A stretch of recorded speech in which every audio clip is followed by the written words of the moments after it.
తెలంగాణ ప్రజలందరికీ హృదయపూర్వక నమస్కారాలు.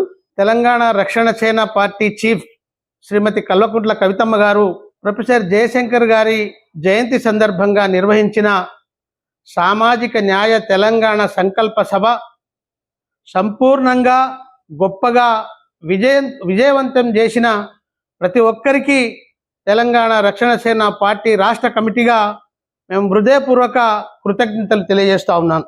అలాగే కవితమ్మ గారి పిలుపును అందుకొని సామాజిక న్యాయం సాధించే వరకు పోరాడుతామని ప్రతిజ్ఞ బూనిన ప్రతి బంజారా, ఆదివాసీ, దళిత, మైనారిటీ, బీసీ, సబ్బండ వర్గాల ప్రజలందరికీ ధన్యవాదాలు తెలియజేస్తూ ఉన్నాం. భారతదేశ వ్యాపితంగా ఏ రాజకీయ పార్టీ కూడా నిర్వహించలేనంత గొప్ప సామాజిక వర్గాలకు మేలు చేసేటువంటి సభ నిర్వహించి కవితమ్మ గారు ఈ దేశంలోనే ఏకైక వ్యక్తిగా సామాజిక న్యాయం చేస్తారనేటువంటి విశ్వాసాన్ని కల్పించడంలో ఆ గొప్పతనం తనకే దక్కిందని ఈ సందర్భంగా భావిస్తూ ఉన్నాం. తెలంగాణ రాష్ట్రాన్ని మొన్నటిదాకా పరిపాలించిన పార్టీ కానీ ఈరోజు పరిపాలిస్తున్నటువంటి పార్టీ కానీ సామాజిక తెలంగాణను పూర్తిగా నిర్లక్ష్యం చేశాయి.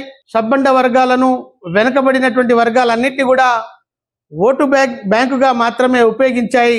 వాళ్ళ అభివృద్ధికి కానీ, వాళ్ళ అవసరాలకు కానీ, వాళ్ళ మనోభావాలు దెబ్బతినకుండా ఏ పార్టీ కూడా ఇవాళ చేయనటువంటి గొప్ప ప్రయత్నం తెలంగాణ రక్షణ సేన చీఫ్ శ్రీమతి కల్వకుంట్ల కవితమ్మ గారు చేయబోతా ఉన్నారు.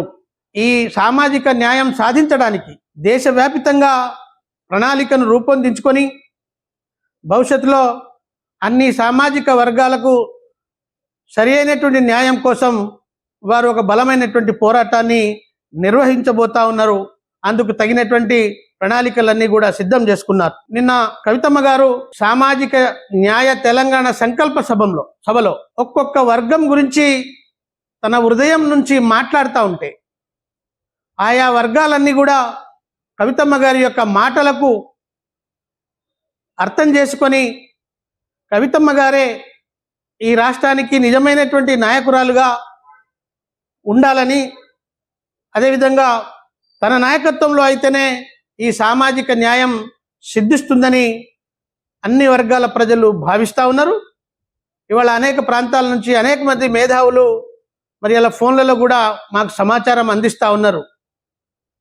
ఏమైనా కవితమ్మ గారి నాయకత్వంలో తెలంగాణ సామాజిక న్యాయం సాధిస్తుందని, అందుకు మేమందరం కూడా కట్టుబడి తన నాయకత్వంలో పనిచేస్తామనేటువంటి సమాచారాన్ని ఇప్పటికే అనేక వర్గాలు ఆ సమాచారాన్ని అందిస్తున్నారు.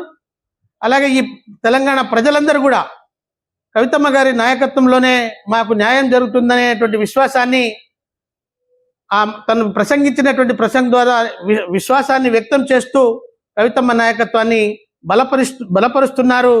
తప్పనిసరిగా తెలంగాణలో కవితమ్మ నాయకత్వం త్వరలోనే బలపడుతుంది. అన్ని వర్గాల ప్రజలు కలిసి వస్తారని ఈ సందర్భంగా మేము విశ్వసిస్తున్నాం.